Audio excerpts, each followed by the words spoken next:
तो हम ये चैप्टर स्टार्ट कर रहे हैं cell cycle and cell division. देखो इसमें क्या पढ़ना है क्या नहीं पढ़ना है वही बताऊंगा मैं। तो सेल डिवीज़न इंपॉर्टेंट प्रोसेस। देखो इसमें क्या क्या प्रोसेस होता है सेल डिवीज़न में। सेल डिवीज़न में तीन चीज़ें होती हैं।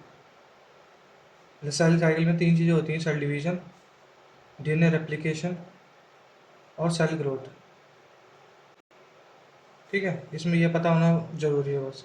उसके बाद में ये ए आर है। Although the cell growth in terms of the cytoplasm increase is a continuous process, DNA synthesis occurs only during one specific stage in the cell cycle.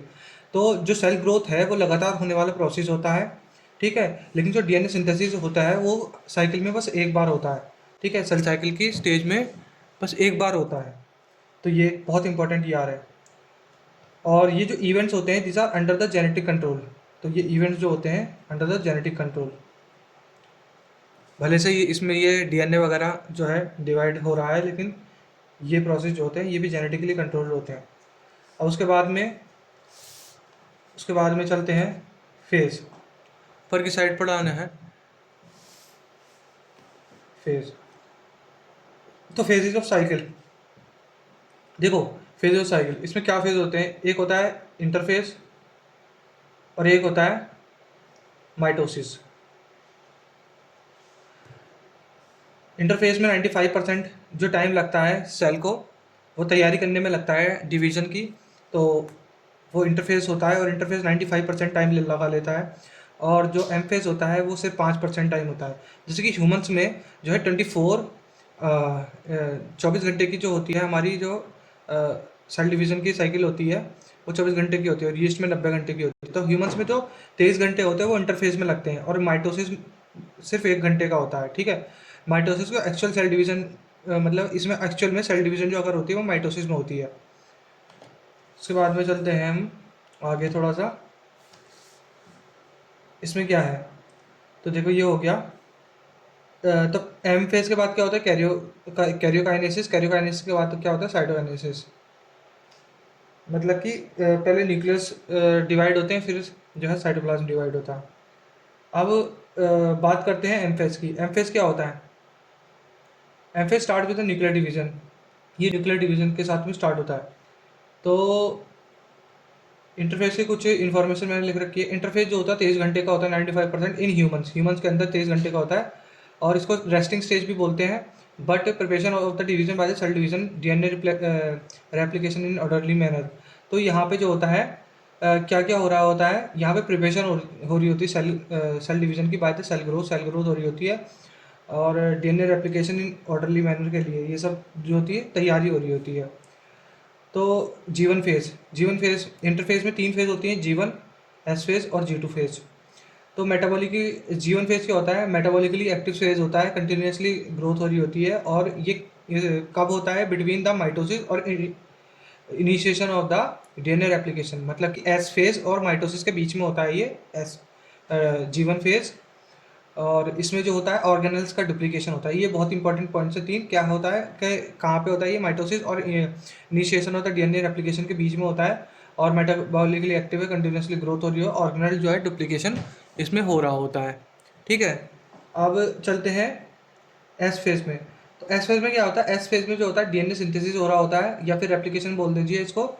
और अमाउंट ऑफ डीएनए पर सेल डबल। इसमें amount of DNA cell में double हो जाता है। मतलब कि अगर मान लीजिए इनिशियली जो डीएनए था वो 2C था तो उससे 4C हो जाता है। लेकिन जो है no increase in the chromosomal number. लेकिन इसकी समरी में क्या दे रखा है? इसकी समरी में दे रखा है कि S phase mark the DNA replication, the phase of DNA replication and chromosomal duplication, ठीक है। तो ये कंट्रोवर्शियल क्वेश्चन बन सकता है। वैसे तो आजकल सारे टीचर ये बता ही देते हैं। अब जी टू फेज में क्या होता है? प्रोटीन सिंथेसिस होता है। प्रोडमिनली यहाँ पे प्रोटीन सिंथेसिस होता है, ठीक है। Protein synthesize and preparation of the mitosis while cell growth continues. तो इन तीनों फेजेस में क्या क्या होता है ये मैंने बता दिया, ठीक है। अब है M phase mitosis phase. M phase start with nuclear division. इसमें क्या हो रहा होता है? काइरोकाइनेसिस होता है, फिर साइटोकाइनेसिस होता है। बस मैंने ये यहाँ पे दे दिया ये। अब चलते हैं, एक फेज होता है जी नॉट फेज, जिसमें सेल साइकिल जो होती है वो एग्जिट कर जाती है। जीनोट फेज। जीनोट फेज क्या होता है? ये इनएक्टिव स्टेज होती है। इसमें क्या नाम है, एग्जिट द जीवन, जीवन से यह एग्जिट कर जाता है to get in a metabolically active. तो इसमें इंपॉर्टेंट चीज़ क्या है, यहाँ पे जी नॉट फेज में मेटाबॉलिकली एक्टिव होता है, लेकिन ये डिवीजन नहीं कर रहा होता है, और एग्जिट जीवन फेज में करता है। लेकिन कई बार हम जो है गलती कर देते हैं समझने में कि ये सेल साइकिल से एग्जिट नहीं करता, ये exit G one phase, unless call to do so और डिपेंडेंट, अगर जरूरत होती है तो ये वापस कर सकता है डिवीजन। तो ये इनएक्टिव स्टेज होती है लेकिन मेटाबॉलिकली एक्टिव होता है, और ये एग्जिट करता है जीवन फेज। ठीक है, तो ये सारे मेन पॉइंट्स है इसके। ये हार्ट सेल हो गया, some cell divide occasionally during injury, और कुछ सेल जो होते हैं ओकेजनली जो इंजरी की वजह से कभी कभी बनते हैं, बस डिवीजन करते हैं। एनिमल जो होते हैं mitotic cell division is only seen in the diploid somatic, however there are for example in haploid cell. ठीक है, तो एनिमल्स में जो होता है माइटोटिक सेल डिवीजन जो है सिर्फ और सिर्फ डिप्लॉइड सेल में दिखते हैं। लेकिन जैसे मेल हनी बीज होती है ना, उसके गैमेट जो बनाती है मेल हनी बी, वो माइटोसिस से बनाती है। ठीक है, तो ये इंपॉर्टेंट है। और प्लांट्स में है माइटोटिक, प्लांट्स में जो माइटोटिक डिवीजन है बहुत एप्लॉइड और डिप्लॉइड सेल से होती है। Alternation of generation, identify the plant species, इतना इंपॉर्टेंट नहीं है। अब है M phase mitosis phase, M phase and mitosis phase, ये भी मैंने लिख रखा है इधर वैसे। तो एम फेज को most dramatic period of all cell cycle बोला जाता है, इन्वॉल्विंग द मेजर रीऑर्गेनाइजेशन, इसमें मेजर रीऑर्गेनाइजेशन हो रही होती है। इसको इक्वेशनल डिवीजन बोला जाता है। और फॉर कन्वीनियंस डिवाइडेड 4 स्टेज, हमने इसको कन्वीनियंस के लिए 4 स्टेजेस में डिवाइड कर रखा है, लेकिन ऐसा होता नहीं है कि अलग अलग स्टेजेस नहीं होती हैं ये। तो प्रोग्रेसिव प्रोसेस होता है, very clear cut lines can not be drawn. फिर है इसमें कौन से फेजेज होते हैं, प्रोफेज होता है, मेटाफेज होता है, एनाफेज होता है और टेलोफेज होता है। ठीक है, पहले बात करते हैं प्रोफेज की। प्रोफेज में क्या हो रहा होता है, कंडेंसेशन हो रहा होता है डीएनए का, और क्रोमोसोम्स बन रहे होते हैं, और जो है सेंट्रोसोम जो होता है मूव टुवर्ड्स अपोजिट पोल। ये सेंट्रोसोम जो होते हैं इसके अंदर वो अपोजिट पोल्स की तरफ जा रहे होते हैं। रेडिएट माइक्रोट्यूब्यूल्स, ये जो सेंट्रोसोम होते हैं ये रेडिएट करते हैं माइक्रोट्यूब्यूल्स को, जिससे कि माइटोटिक apparatus बनता है। मतलब कि एक सेंट्रोसोम, मतलब कि दो जो है एस्टर्स के स्पिंडल फाइबर्स आ रहे होते हैं एस्टर्स के, उन दोनों को मिला के ये यहाँ पे माइटोटिक apparatus बनता है। गोल्गी और ER एंडोप्लाज्मिक रेटिकुलम, न्यूक्लियोलस और nuclear membrane disappear at the last. मतलब कि इसके प्रोफेज के एंड तक जो है गोल्गी एपैरेटस और endoplasmic reticulum, nucleolus, nuclear membrane, ये सब डिसअपीयर हो जाती हैं, तब तक ये स्टेज खत्म होती है। मैं एक चीज़ बता देता हूँ।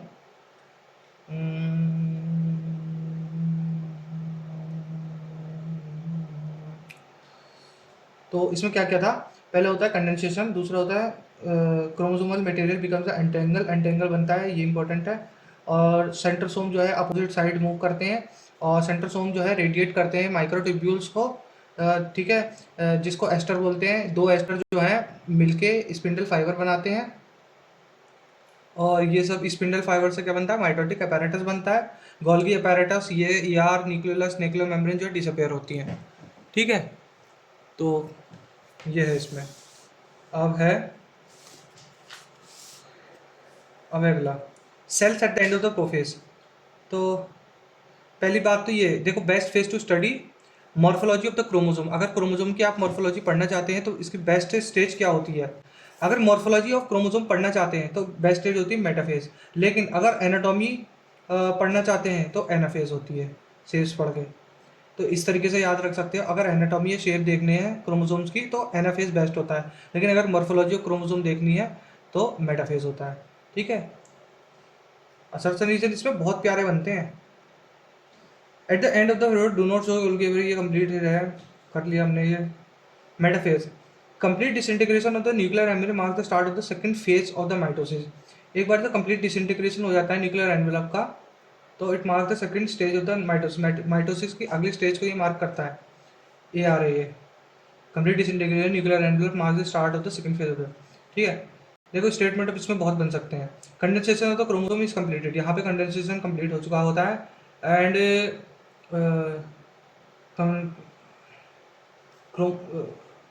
क्रोमोसोम्स कैन बी क्लियरली मतलब observe clearly under the microscope, microscope में आप आराम से क्रोमोसोम्स को देख सकते हैं। ठीक है। The stage at with the morphology of chromosome is most easily studied. Morphology यहाँ पे बहुत आराम से पढ़ सकते हैं, मैंने बताया। और the metaphase chromosomes is made up of two sister chromatid, ये दो सिस्टर क्रोमैटिड से बनती है which are held together by the centromere. तो जो मेटाफेज के क्रोमोसोम्स होते हैं made up of two sister chromatid, मतलब कि एक क्रोमैटिड ऐसा है और एक क्रोमैटिड ये है।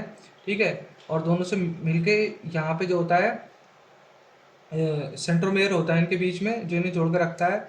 और इनके सेंट्रोमेयर के दोनों साइड जो होते हैं काइनेटोकोर्स होता है, जिससे स्पेंडल फाइबर जो है जुड़ता है आके। तो metaphase chromosome made of two system which are held together by centromere. Small disc shape structure at the surface of the centromere are called the kinetochore, kinetochore के स्ट्रक्चर होते हैं। और साइट्स ये क्या होते हैं, site of attachment of the spindle fibre यहाँ पे जुड़ता है। ठीक है। Metaphase is characterise by all the chromosome coming to lie at the equator with one. तो मेटाफेज का कैरेक्टरिस्टिक क्या है बेटा, बहुत इंपॉर्टेंट है ये। मेटाफेज की कैरेक्टरिस्टिक ये है कि क्रोमोसोम जो है इक्वेटर पे आ जाते हैं सारे, और वहाँ पे लाई करते हैं, और वो क्या बनाते हैं, मेटाफेज प्लेट बनाते हैं। The key feature of metaphase are, ये सारे की फीचर्स लिखे हैं। Spindle fibre attach to the kinetochores, spindle fibre attach to the kinetochores. ठीक है। Spindle fibre spindle fibre spindle fibre attach to the kinetochores.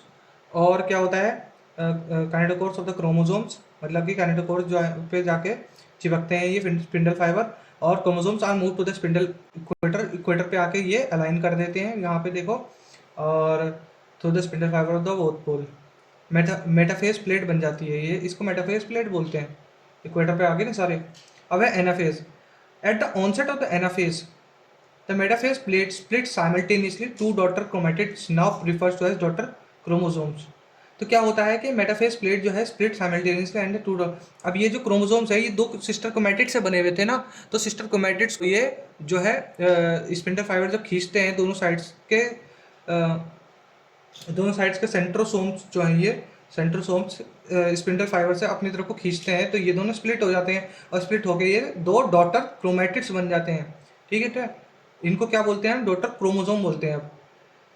और ये माइग्रेशन शुरू हो जाता है इनका। फिर क्या, centromere of each the chromosome remain directed towards the pole leading edge the arm of the chromosome. अब मतलब ये है कि ये सेंट्रोमियर जो होते हैं, ये जो centromere of each chromosome directed towards the pole, तो ये जैसे बीच का सेंट्रोमियर था, अब ये टूट के दो सेंट्रोमियर बन गए। अब ये जो है सेंट्रोमियर जो है टुवर्ड्स डायरेक्टेड टुवर्ड्स द पोल की तरफ होगा, और ये जो इसके पीछे के डंडे हैं ये होते हैं ट्रेलिंग आर्म्स, ट्रेलिंग बिहाइंड। ठीक है। ये आर्म जो है पीछे की तरफ होंगे, ऐसे करके आ रहे होंगे ये। ठीक है। Thus the anaphase stage is characterised by, तो इस ये किस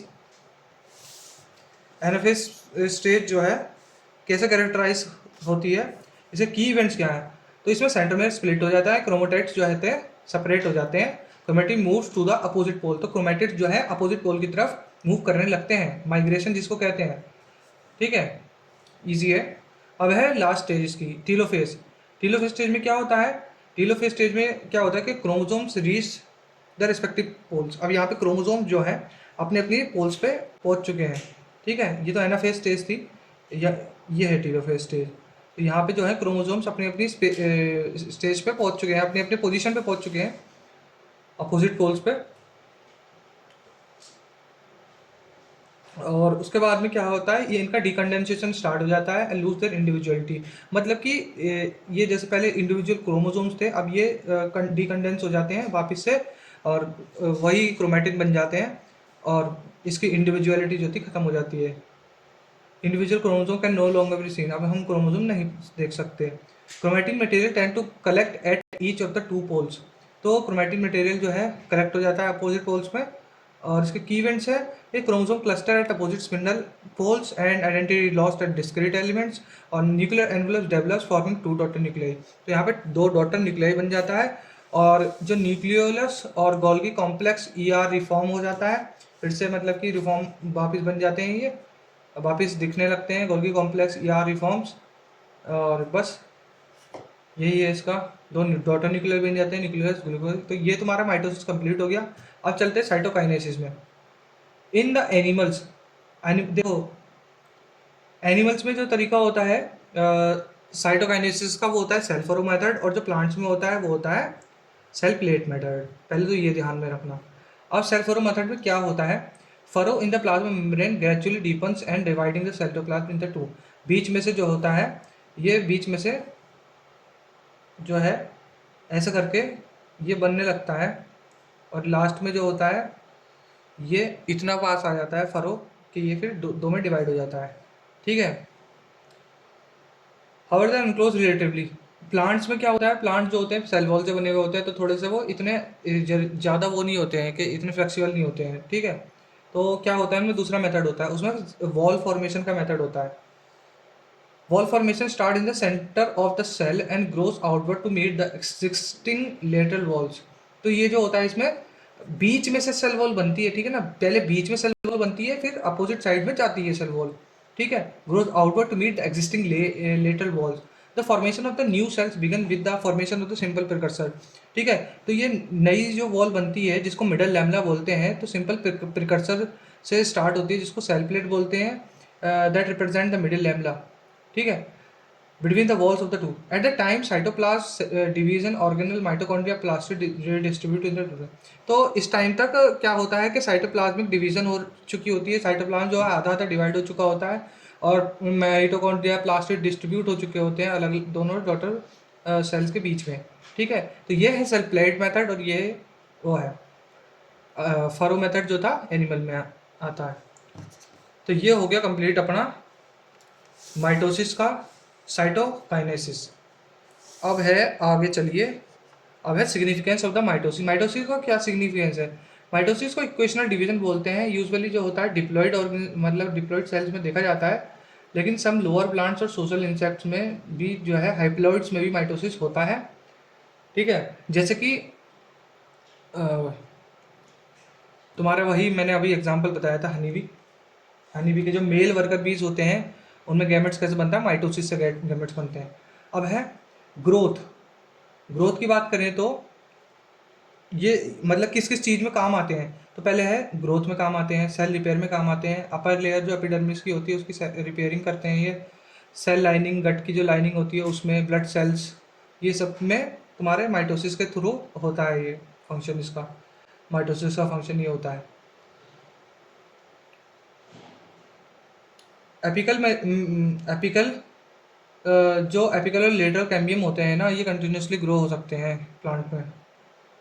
अब बाकी है मियोसिस। मियोसिस क्या होता है, मियोसिस जो होता है ensure the haploid phase of the life cycle sexually reproducing organism में, and fertilisation restore the diploid phase. ठीक है। फर्टिलाइजेशन क्या करता है, डिप्लॉइड फेज को जो है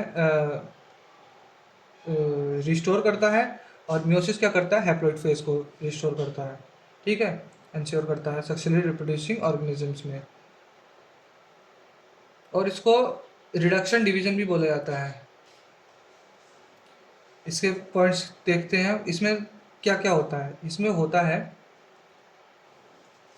यार ये तुम्हें दिख भी रहा होगा, एक मिनट में चेक करूं शायद।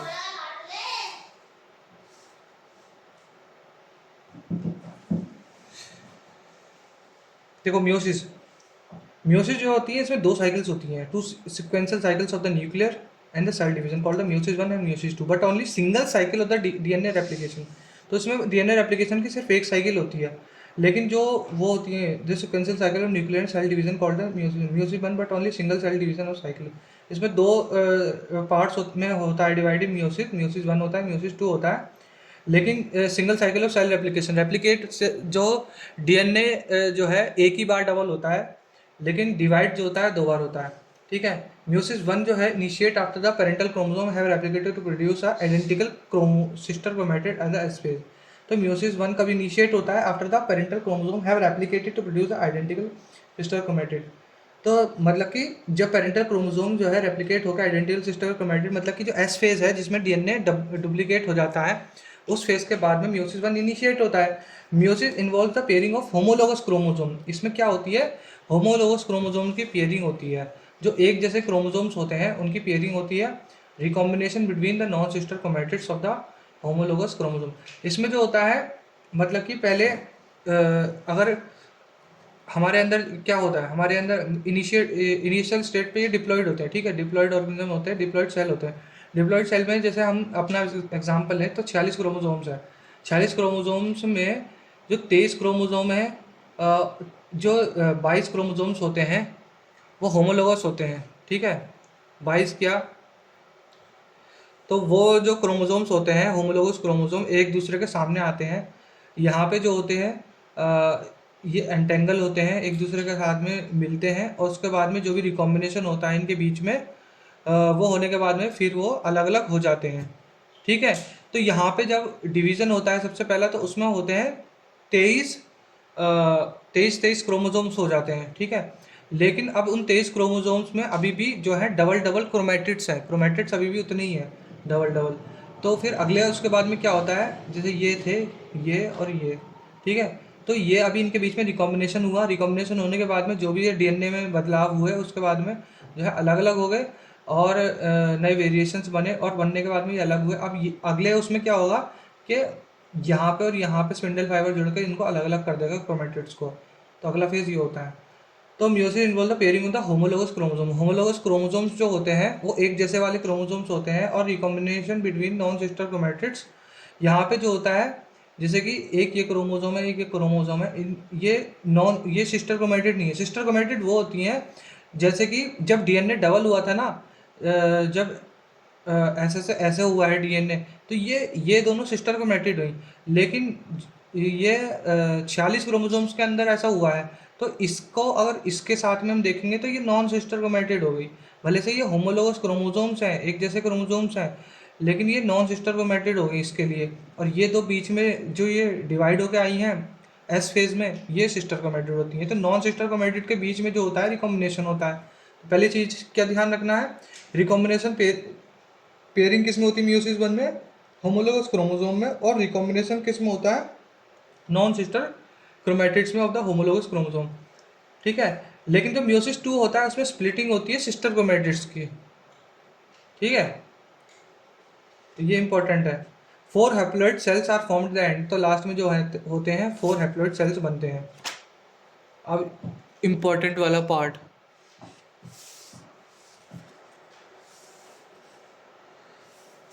Behaviour of the chromosomes basis पे। तो देखो, पहले तो इसका ना याद रखो, न्यूमोनिक क्या होता है, लता ज़रा पानी दे दो, लता ज़रा पानी दे दो, इससे याद रहेगा आराम से, ठीक है। लता से लेप्टोटीन, जेड से जाइगोटीन, पी से पचाइटीन, डी से डिप्लोटीन और डाइकाइनेसिस। डिप्लोटीन और डाइकाइनेसिस को थोड़ा सा ध्यान रखना, बाकी ये तो आराम से हो जाएगा। अबे लेप्टोटीन में क्या क्या होता है, म्यूसिस वन में क्या क्या होता है। देखो, म्यूसिस वन का जो प्रोफेज वन होता है, प्रोफेज वन टिपिकली लॉन्गर होता है और ज़्यादा कॉम्प्लेक्स होता है compare to the prophase of the mitosis. Mitosis के प्रोफेज के कंपैरिजन में ये ज़्यादा कॉम्प्लेक्स और ज़्यादा बड़ा होता है, ठीक है। तो ये जो होता है सब डिवाइडेड इंटू 5 फेजेज, 5 फेजेज में डिवाइडेड होता है ये, on the base 5 phases based on the chromosome behaviour. देखो, इसमें कुछ भी आ सकता है, कुछ भी मतलब कुछ भी, क्रोमोसोम के बिहेवियर के बेसिस पे ये डिवाइड होता है, ठीक है। तो बिहेवियर ऑफ द, ये मैंने लिख भी रखा है ऊपर, बिहेवियर ऑफ द क्रोमोसोम के बेसिस पे जो होता है हमारा, ये डिवाइडेड होते हैं, ठीक है। अब है तुम्हारा पहला स्टेज पे चलते हैं, लेप्टोटीन। तो लेप्टोटीन में क्या होता है, इसमें मैंने जो असर्शन रीजन्स मार्क कर रखे हैं वो तो करने ही करने हैं।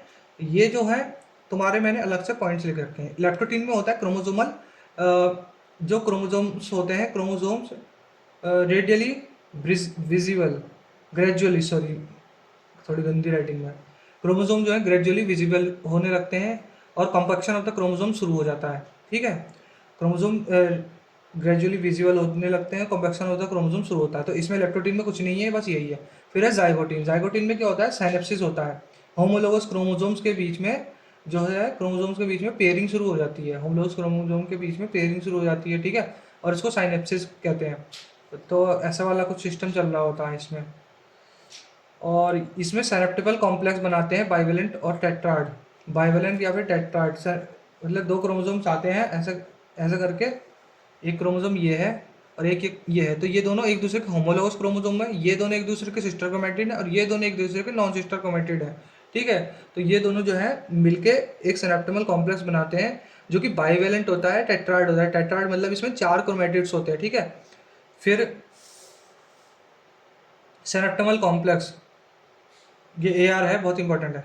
सिनेप्टिमल complex more visible in the next stage, तो ये जो सिनेप्टिमल कॉम्प्लेक्स होता है ये ज़्यादा अच्छे से विजिबल होता है पचाइडिन में, ये भी इंपॉर्टेंट है, स्टेटमेंट आ सकता है। अब है इसमें कोई स्टेटमेंट है, देखते हैं। पता नहीं भाई यार कैसे। Electron micrograph at this stage indicate the chromosome synapsis is accompanied by the formation of the complex structure called the synaptonemal complex. ठीक है, अब है पचाइटिन। पचाइटिन में क्या है? पचाइटिन में 4 chromosomes of each bivalent clearly appear as tetrads, तो यहाँ पे जो होते हैं 4 क्रोमैटिड्स जो होते हैं बाइवेलेंट होते हैं, क्लियरली मतलब इसमें टेट्राड सही से क्लियरली विजिबल होता है। Characterize by the recombination nodules, यहाँ पे रिकॉम्बिनेशन नोड्यूल्स बनने लगते हैं और इंपॉर्टेंट है ये, characterised bye the recombination nodules. Recombinase enzyme यहाँ पे यूज होती है इसको रिकॉम्बिनेशन नोड्यूल बनाने के लिए। Exchange of the joint material, exchange of the genetic material. Crossing over, यहाँ पे क्रॉसिंग ओवर होता है, मतलब कि इनके बीच में जो है जेनेटिक मटेरियल का एक्सचेंज होता है। By the end of the pachytene, by the end of the pachytene living chromosome linked at a side of the crossing over, तो मतलब कि पैचाइटिन जैसे ख़त्म होता है तो क्रोमोसोम लिंक रहता है at the siting, crossing over के साइड पे जो होता है वो क्रोमोसोम लिंक रह जाता है। ठीक है, फिर है डिप्लोटिन। डिप्लोटिन में क्या होता है? डिसोल्यूशन होता है सिनेप्टिमल कॉम्प्लेक्स, जो सिनेप्टिमल कॉम्प्लेक्स हमारा बना था उसका डिसोल्यूशन शुरू हो जाता है। सबसे ज़्यादा इंपॉर्टेंट ये है, बायोवेलेंट सेपरेट हो जाते हैं, जो ये बायोवेलेंट क्रोमोसोम से ये अलग हो जाते हैं। Accept at the site of crossing over, crossing over की जगह से नहीं होते बस। और उसको क्या कहते हैं? चियास्माटा, तो ये स्ट्रक्चर बनता है एक्सेप्ट चियास्माटा। वो साइट जो होते हैं वर्टिब्रेट्स में सब कुछ में, वो उसमें इस स्टेज पे जो होता है काफ़ी मंथ्स या फिर ईयर तक रुका रह जाता है oocyte। ठीक है, फिर आता है डाइकाइनेसिस पे। डाइकाइनेसिस, डाइकाइनेसिस में क्या होता है? टर्मिनाइजेशन ऑफ द चियास्माटा, यहाँ पे चियास्माटा उड़ जाता है और यहाँ पे क्रोमोसोम जो है फुली कंडेंस हो जाता है। ठीक है, यहाँ पे मियोटिक क्रोमोसोम यहाँ पे फुली कंडेंस हो जाता है, मतलब अभी जो इतना कुछ हुआ इसके बाद में भी क्रोमोसोम सिर्फ पूरी तरीके से कंडेंस हुआ है। ठीक है, जो टिपिकल प्रोफेज वाले वो था फीचर। माइटोटिक स्पिंडल असेंबल, अब माइटोटिक स्पिंडल असेंबल करता है और एंड में क्या होता है? न्यूक्लियोलस जो है डिसअपियर हो जाती है, न्यूक्लियर मेम्ब्रेन ब्रेक हो जाती है और it represent the transition to the metaphase. अब ये मेटाफेज की तरफ ट्रांजिशन को दर्शाता है।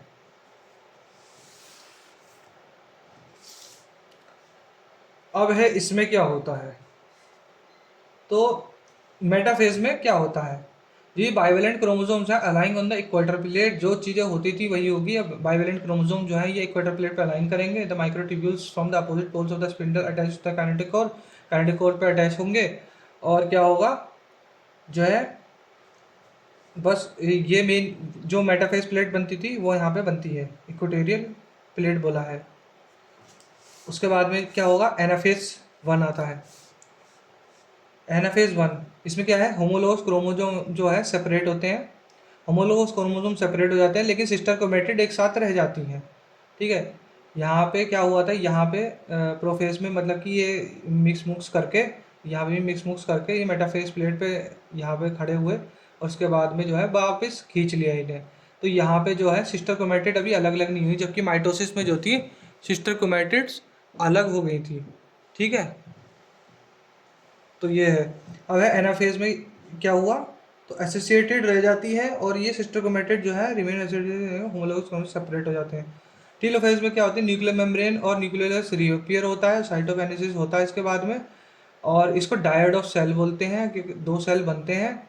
और the chromosome undergo some dispersion, कुछ डिस्पर्जन जाते हैं मतलब कि कुछ थोड़ा डिकंडेंस होते हैं लेकिन एक्सट्रीमली एक्सटेंडेड स्टेट में नहीं होते। State between 2 meiotic division are called interkinesis, यहाँ पे इंटरकाइनेसिस बोलते हैं 2 स्टेज के, 2 मायोटिक स्टेज के, मियोसिस 1 और मियोसिस 2 के बीच में जो स्टेज होती है उसको इंटरकाइनेसिस बोलते हैं, और ये जनरली इतनी लंबी नहीं होती, शॉर्ट लिव्ड होती है। देयर इज नो रेप्लिकेशन, यहाँ पे रेप्लिकेशन अब फिर से होता नहीं जैसे हमने पढ़ा था। तो इंटरकाइनेसिस फॉलोड बाय प्रोफेज 2, अब प्रोफेज 2 स्टार्ट हो जाता है, मतलब कि म्यूसिस 2 स्टार्ट हो जाता है।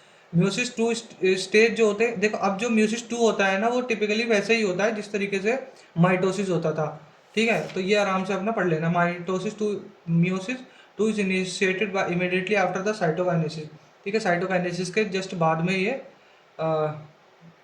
स्टार्ट हो जाता है, initiated immediately after cytokinesis, in contrast to meiosis 1। Meiosis 2 resemble the normal mitosis, ठीक है। तो ये माइटोसिस नॉर्मल माइटोसिस की तरह रिसेंबल होता है,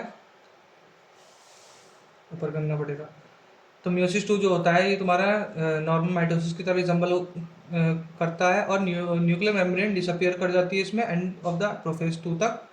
और फिर जो है मेटाफेज में तुम्हारा अलाइंग एट द इक्वेटर और मेटाफेज प्लेट बनती है। यहाँ पे क्या होता है कि काइनेटोकोर जो होते हैं सिस्टर क्रोमैटिड के साथ में जुड़ते हैं, और एनाफेज 2 में क्या होता है कि स्प्लिटिंग ऑफ द सेंट्रोमियर्स, और ये सिस्टर क्रोमैटिड जो है अलग अलग हो जाती हैं और अपोजिट पोल पे चली जाती हैं। Shortening of the microtubule attached हो है, फिर शॉर्टनिंग ऑफ माइक्रोट्यूब्यूल मतलब माइक्रोट्यूब्यूल जो खींचता है अपनी तरफ को, और ऐसा करके ख़त्म हो जाता है टीलोफेज। फिर टीलोफेज होता है, देखो टीलोफेज होता है 2, इसमें क्या होता है म्यूसिस एंड हो जाता है टीलोफेज 2 में, और तुम्हारा क्या होता है इसमें जो है टेट्राड ऑफ सेल्स बनते हैं, मतलब कि 4 हैप्लॉइड डॉटर सेल्स बनते हैं। साइटोकाइनेसिस इसके बाद होता है। सिग्निफिकेंस ऑफ द मायोसिस क्या होता है, मियोसिस का सिग्निफिकेंस मियोसिस ये है conservation of the specific chromosome number of each specific achieved across the generation के अक्रॉस जो है नंबर ऑफ क्रोमोसोम्स जो है वो बना के रखता है कि मतलब ज़्यादा और करना हो, ठीक है, कंजर्व करता है एक तरीके से। Paradoxically result in reduction of the chromosome, ये क्रोमोसोम का नंबर कम करता है, लेकिन जेनेटिक वेरिएबिलिटी ये बढ़ा देता है, ठीक है। तो ये आ सकता है रिडक्शन, तो ये रिडक्शन का क्रोमोसोम नंबर कम करता है, जेनेटिक वेरिएबिलिटी बढ़ा देता है। तो ये पैराडॉक्स हो गया ना, बन गया इसका। In the population of organism from one generation to the variation are very important for the evolution. खत्म चैप्टर। अब इसमें थोड़ा सा समरी देख लेते हैं यार, इसमें ना मैंने समरी में पॉइंट्स देखे थे, इंपॉर्टेंट पॉइंट्स हैं कुछ, उसे भी देख लेते हैं। G1 फेज में क्या होता है, सेल ग्रोथ होती है, carries out the normal metabolism, organelle duplication also occur during this phase, और डीएनए रेप्लिकेशन, एस फेज में डीएनए रेप्लिकेशन, क्रोमोसोम डुप्लीकेशन वैसे कॉन्ट्रोवर्शियल है। और G2 is the cytoplasmic growth, इसमें साइटोप्लाज्मिक ग्रोथ होती है, ठीक है।